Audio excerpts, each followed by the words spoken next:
According to most female poets, the ink on the holy scriptures of the world should have been made with the vaginal secretions. Women are never co-creator in dysfunctional relationships. And if a human happens to be born equipped with a penis, it is more than likely a sexual predator. Can I get a lawyer to litigate my gender's redemption? My sister's wombs are being attacked and I fit the description. Forensics calls me The broken X chromosome, the Y, genetically predisposed to break hearts, homes, and the wills to survive of those who gave him his life in the first place. They've examined women's tears and found traces of testosterone from those whose soulmates became the source of their destruction. And I'm a nice guy. I haven't hit a girl since Sonya Blade in Mortal Kombat 3, and she quite literally ripped my head off. So I get it stapled on, start speaking spoken word, and on Women's Night they once again rip my head off. And I can't help but thinking, is this how white poets feel when they go to black venues? Falsely accused and in need of vindication? But let them tell it. You're not a real woman unless you've experienced violation.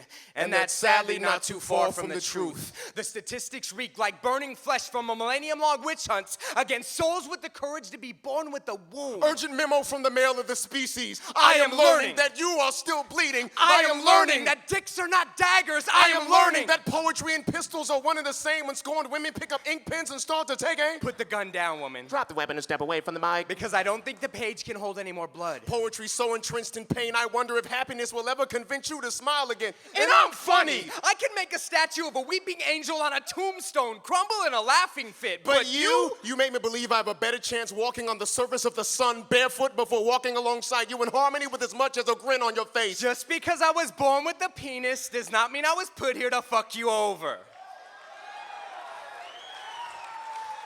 But I understand that you have been.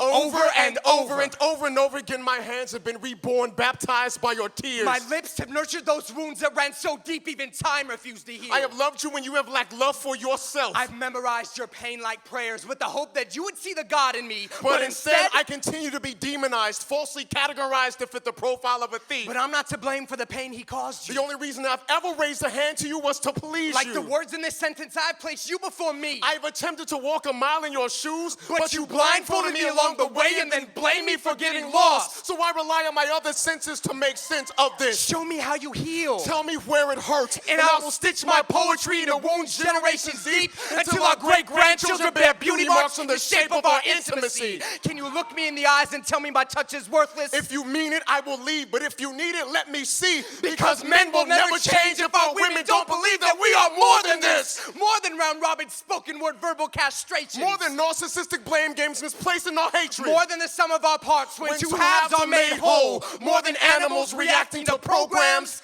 in our chromosomes.